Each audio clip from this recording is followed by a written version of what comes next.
Le vote d'il y a environ 2 semaines m'a vraiment beaucoup ouvert les yeux. En fait, déjà j'ai beaucoup de mal à voir la proportion de personnes abonnées à la chaîne qui regardent SNK et l'autre proportion qui regardent JoJo. Mais en plus de ça, je dois encore séparer ces deux communautés entre ceux qui regardent uniquement l'animé et ceux qui lisent aussi les scans. Et c'est pour ça que le vote m'a énormément surpris. En fait, je n'avais pas réalisé que le nombre de personnes qui lisent les scans est aussi important, et très honnêtement, je ne pensais pas que Tusk allait gagner. Du coup, voilà, pour le coup, c'est vraiment une agréable surprise. Aujourd'hui, nous allons donc parler de Tusk, le stand de Johnny Joestar, et accessoirement l'un des stands les plus puissants de JoJo's Bizarre Adventure. Juste avant de commencer, alors déjà merci au fil rouge des vidéos JoJo, à savoir le site Stairway to VF pour les scans en couleur et en français, et le serveur Discord de JoJo's Bizarre Adventure FR pour faire des événements pour la communauté JoJo en France. On dirait pas, mais grâce à eux, la communauté JoJo en France grandit, et ça c'est beau. En plus de ça, j'ai une autre annonce à faire car il s'agit de quelque chose de plutôt important, et c'est la première fois sur la chaîne que je parle de sujets de ce style. Et oui, car je vais vous parler d'une tombola organisée pour aider les enfants hospitalisés. C'est la première fois que je parle de ça sur la chaîne, car une amie m'a tout simplement contacté pour en parler et écouter. Là, avec le corona, etc., je pense que c'est le bon moment pour faire une bonne action. C'est donc une tombola faite par l'association Kids Hope pour tout simplement aider les enfants hospitalisés. Le principe, vous l'avez compris, c'est une tombola. Donc vous payez un ticket qui vaut 2 € pour essayer de gagner des cadeaux d'une valeur entre 50 et 400 €. Donc autant vous dire que c'est des bons prix. Si jamais vous avez envie de les aider, eh bien je vous invite à prendre un ticket ou à directement faire un don. Et ça serait vraiment super sympa. Ah, et aussi, si jamais vous faites ça, je vous invite à bien préciser le nom de mon amie, à savoir Marie-Lily. Et oui, ça rime. Comme ça, elle pourra gagner un petit concours qu'elle fait avec ses collègues. Donc ça fera 2 bonnes actions pour le prix d'une. C'est beau, non? Voilà, je vais revenir pas mal de fois sur cette tombola et ce petit concours, car tout cela se termine le 20 décembre. Donc j'ai encore le temps. Merci de m'avoir écouté les gens. On peut donc commencer la vidéo et n'oubliez pas, je compte sur vous pour votre générosité. Allez, intro.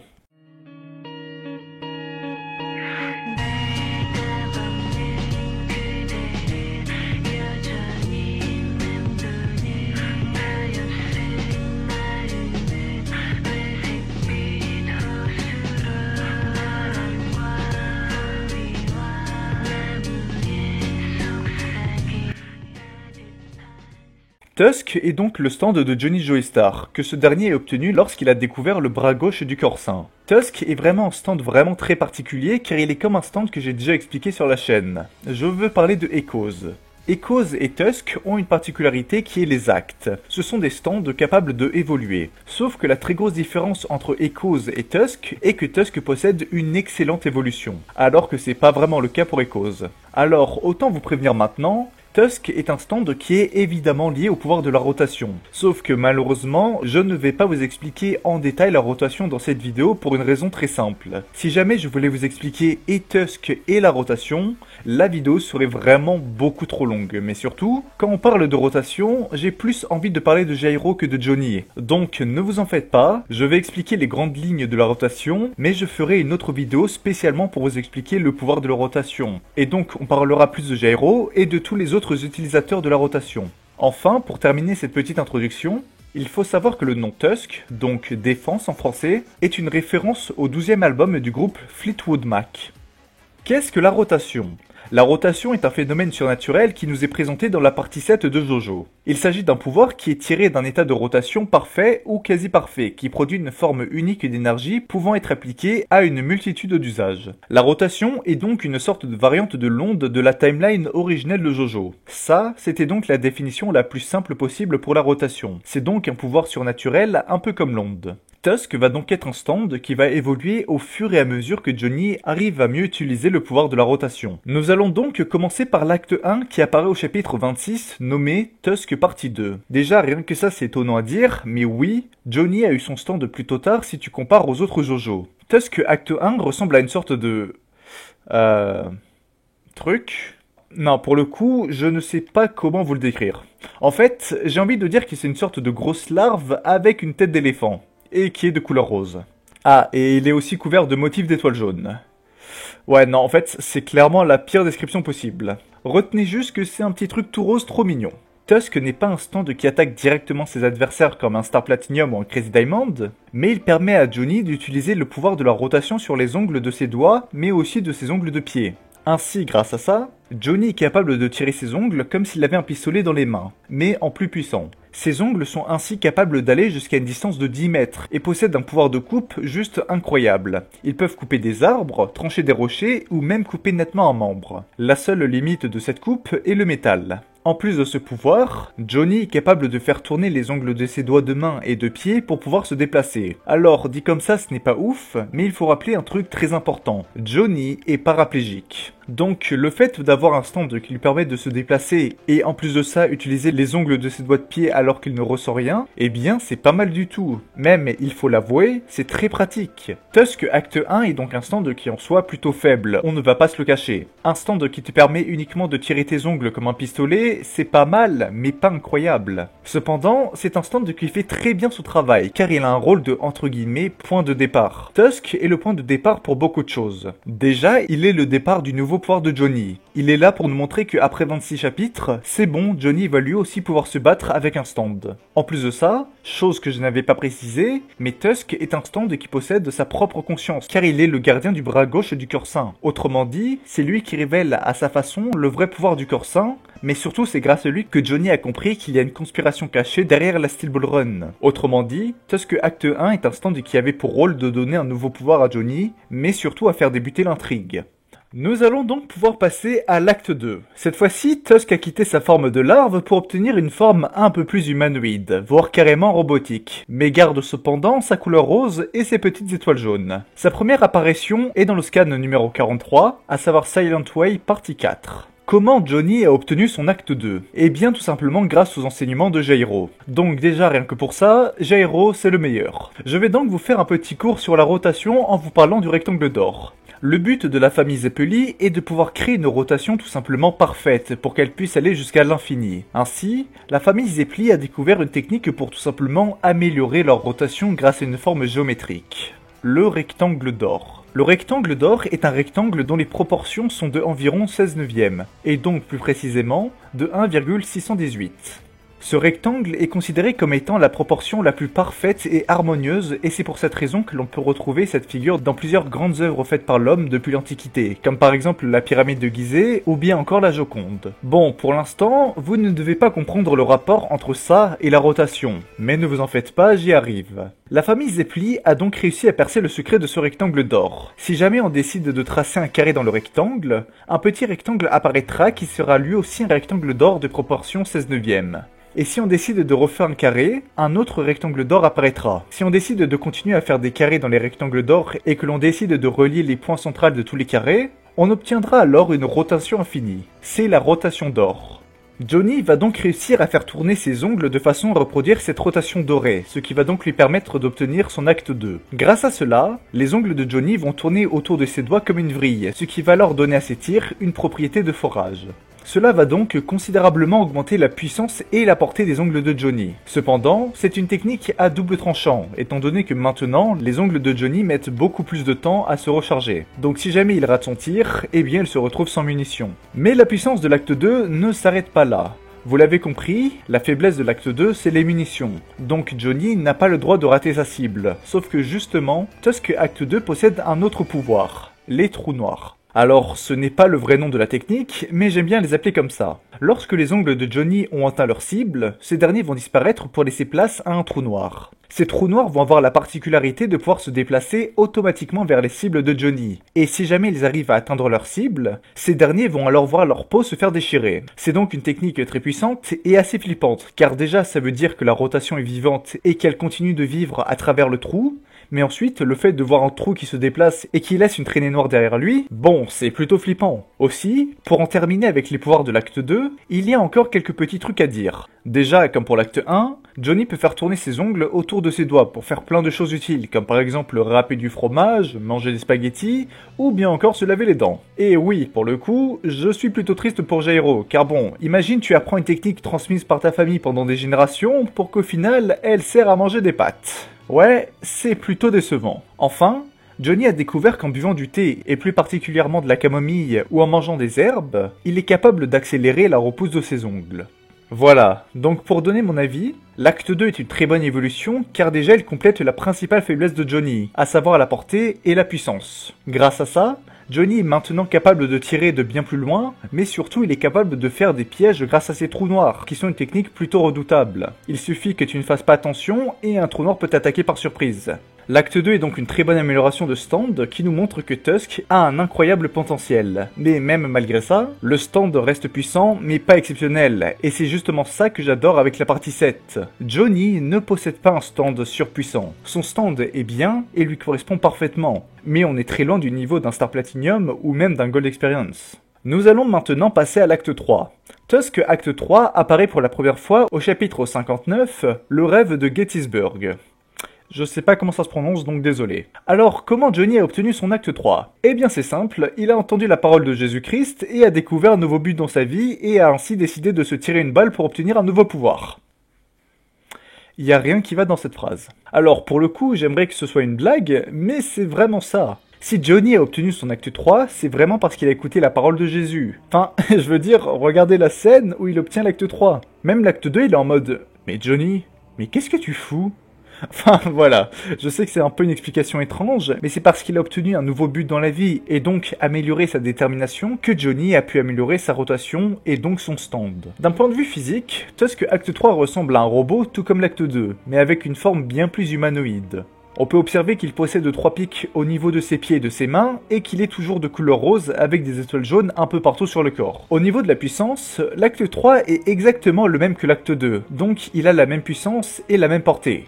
Cependant, l'acte 3 possède un pouvoir vraiment très pratique, les trous de verre. Johnny est capable de se tirer dessus pour pouvoir ainsi entrer dans les trous noirs créés par la rotation dorée. Donc bon, l'explication du pouvoir est un peu compliquée, donc ce que je vais faire, c'est que je vais vous lire ce qui est écrit dans le wiki, et après je vais vous l'expliquer le plus simplement possible. Le trou créé par le tir, plus précisément le point de rotation ultime à la fin du trou, devient un espace spécial qui, grâce à la proportion infinie de la rotation de Johnny, se transforme en un trou de verre spatial. Cet espace pourrait représenter la frontière entre les dimensions. Seul Johnny peut entrer dans cet endroit, et toute chose étrangère sera découpée. Cette capacité est limitée par la durée à laquelle les trous peuvent subsister.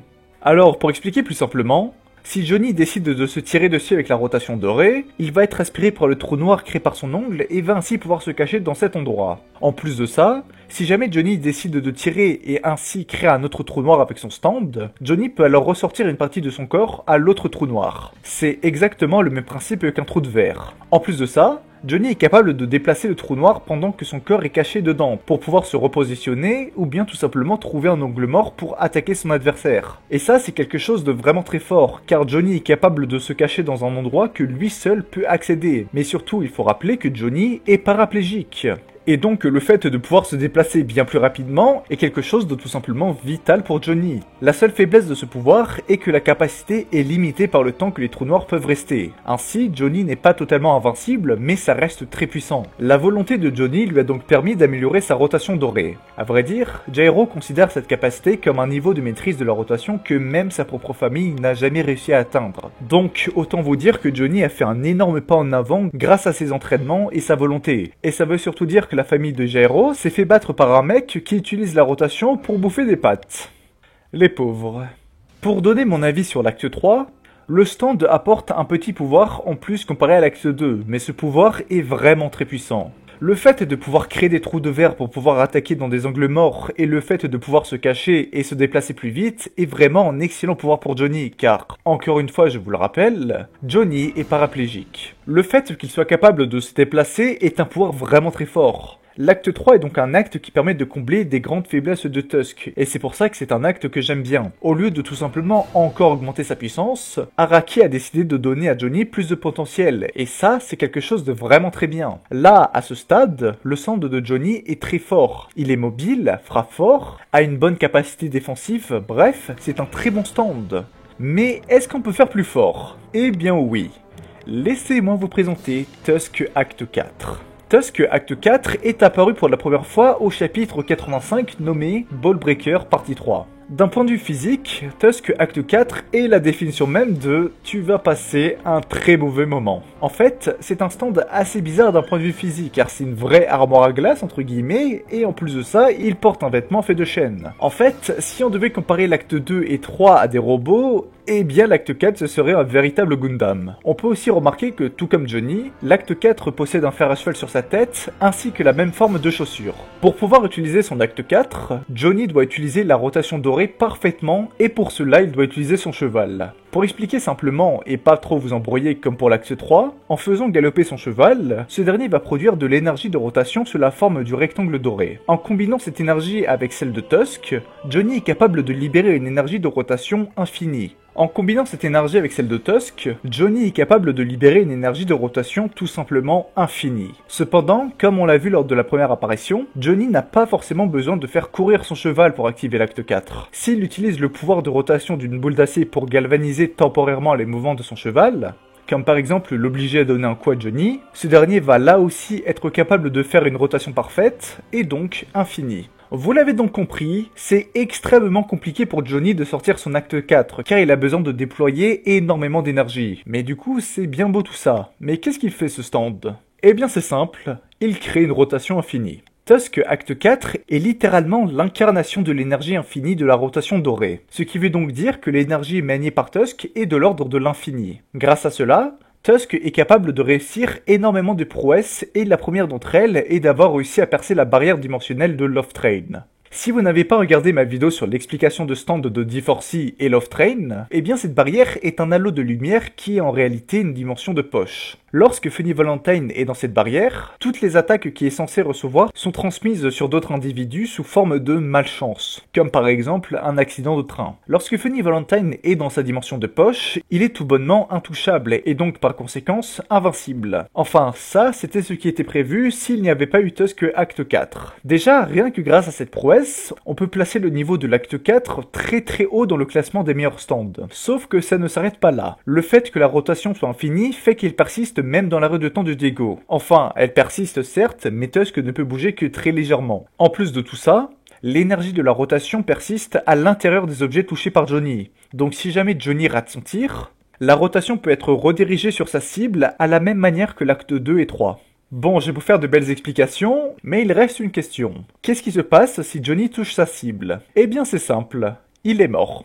Oui, c'est très simple en effet. Si Tusk Acte 4 arrive à toucher sa cible, ce dernier subira les effets de la rotation infinie. Ils vont alors voir les parties de leur corps se séparer et commencer à tourner, et ça jusqu'à un niveau cellulaire. Si jamais une personne se fait toucher par l'acte 4, elle se fera tout simplement désintégrer, et oui, c'est monstrueusement violent. En fait, pour être plus précis, d'après Diego, les victimes vont carrément dans une autre dimension. En plus de ça, étant donné que la rotation est infinie, même si la cible est un utilisateur de stand comme Funny Valentine qui est capable de changer de dimension, eh bien cela ne le sauvera pas, car la rotation ne quittera jamais son corps ou son stand. La rotation aura alors pour effet de forcer la victime à retourner à l'endroit où il s'est fait toucher, ou du moins le lieu équivalent dans chaque dimension. En plus de ça, si jamais la victime essaie d'utiliser un objet pour s'en sortir, comme par exemple un chariot, la rotation aura pour effet de se propager dans l'objet pour le détruire et ainsi obliger une nouvelle fois sa victime à retourner dans le lieu où il s'est fait tirer dessus.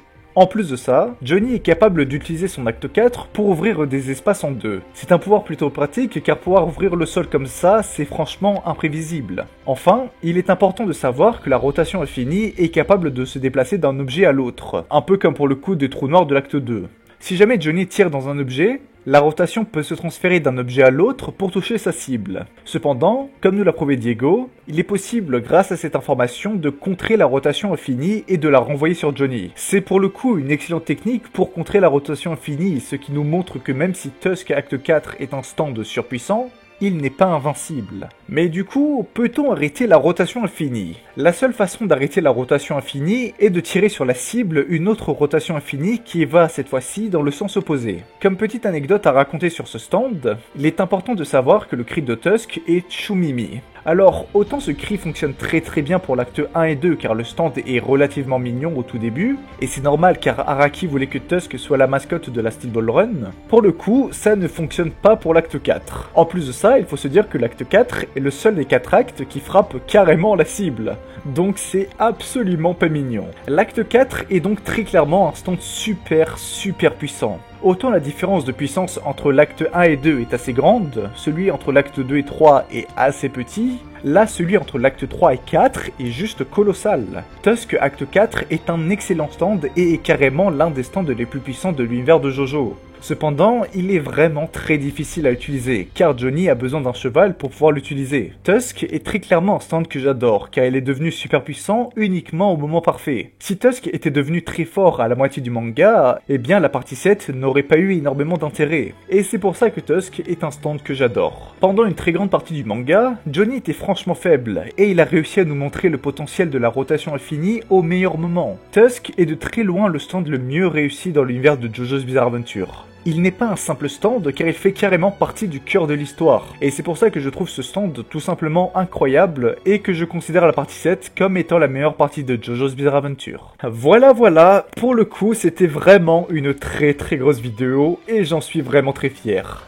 J'ai mis beaucoup de temps à la faire et du coup pour ça je suis vraiment désolé car entre le Covid et les cours ainsi que les examens, et aussi World of Warcraft Shadowlands, je vais pas vous le cacher, c'était franchement impossible, et c'est pour ça que je pense que je vais baisser le rythme de vidéo. Je ne sais pas comment je vais m'organiser, mais bon, je verrai bien. En tout cas, merci beaucoup d'avoir regardé la vidéo jusqu'au bout. N'hésitez pas à vous abonner et à partager la vidéo, car pour le coup, ça me ferait vraiment plaisir, et surtout, ça m'encouragerait à continuer. N'oubliez surtout pas la tombola, ça aussi c'est très important, et surtout, je compte sur vous. Le lien des différents sites et Discord sont dans la description, donc venez faire un petit tour pour voir comment grandit la communauté JoJo en France. Restez fiers de ce que vous faites dans la vie, et comme on le dit en Italie, arrivederci.